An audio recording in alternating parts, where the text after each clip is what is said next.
Welcome back to Horror Movies. In a few seconds, you're going to listen to a frightening tale narrated by me. Fear awaits you. Watch out and take care. Following the death of her husband, Harper Marlowe decides to take a small vacation and clear her head. Despite being gone for a while now, Harper still remembers James and the panicked look he had on his face as he fell to his death. She can no longer deal with these thoughts, so she books a large house in a small village called Colton. Harper travels to the village, realizing that all homes are old but in good condition. She gets to the house she will be staying at, a beautiful country manor. Just on the threshold is an apple tree with delicious-looking apples. Harper grabs one and munches on it before proceeding to knock on the large Victorian-style door. The landlord, Jeffrey, welcomes her in. He is a lovely guy, but his sense of humor is a little weird. He offers to bring Harper's bags, refusing her offer to help. Jeffrey struggles with the bags until he gets them all into the house. He proceeds to give Harper a tour of the house. It is over 500 years old and is complete with a piano room and a huge bathtub in the washroom.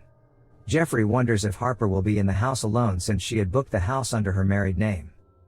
He mentions that there is a lovely church and a pub in the village. Finally, he gives Harper the keys to the house but remarks that the village people don't lock their houses.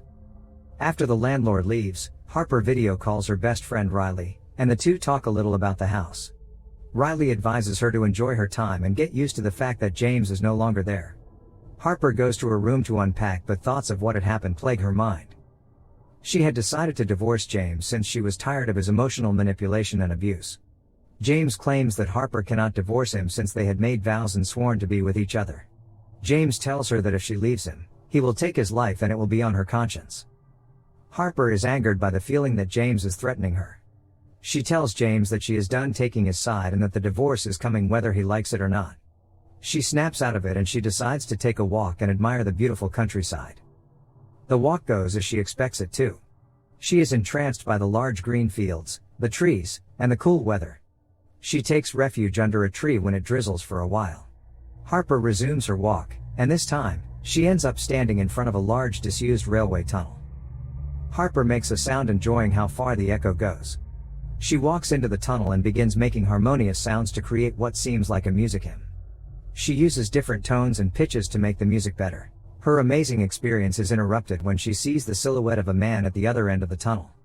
The figure screams and starts running towards her. Harper is frightened, so she retreats, moving hastily but carefully so that she cannot fall and injure herself. After a few minutes, she realizes that she is lost. She scans her surroundings, opting to use a dirt path as it must lead somewhere. Harper finds herself in front of a large embankment. She climbs over it and emerges on what appears to be an abandoned house. She walks into the lush green fields. After walking a few yards, she pauses and looks back at the house. The beautiful scenery makes her decide to take a picture. Harper looks at the captured picture, and she sees that a man without clothing is standing by the house's edge.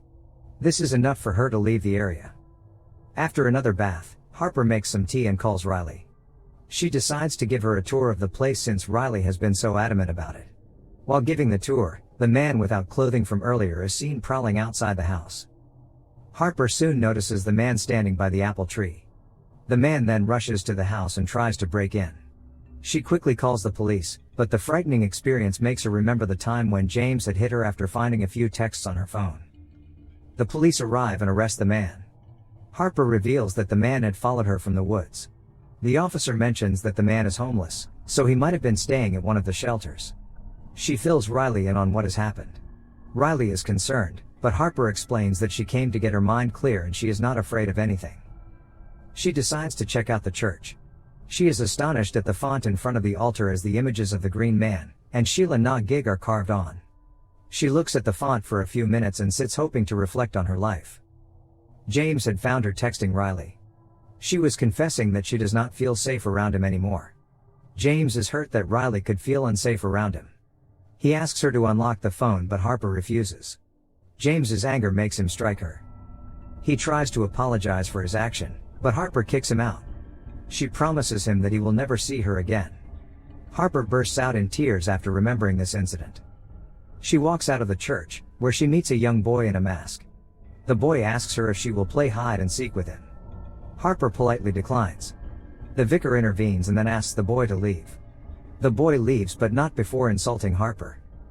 The vicar explains that he saw her break down in the church earlier. She reveals that after kicking James out, he broke into the apartment above them. He wanted to get into the home through the balcony, but he slipped. Harper cannot be sure if James slipped or he deliberately let go.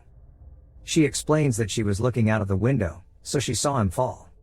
The two had locked eyes even though it was for a second. She reveals that she feels haunted by that contact. The vicar surprises her by stating that she is responsible for the death. He says that if she had forgiven James, then none of this would have happened. Harper is taken aback by the vicar's inhumane words. She gets up and leaves. Elsewhere, the man with no clothing is at the abandoned railroads. He cuts his forehead with his long nails and plants a leaf in the opening. Harper goes to the village pub. She finds that Jeffrey is also there. Jeffrey insists on buying her a drink. The male policeman from earlier comes in. He says that the man with no clothing was released as there wasn't enough to charge him. Harper is angry since the man was stalking her. The officer just brushes this off, making her leave the pub angry.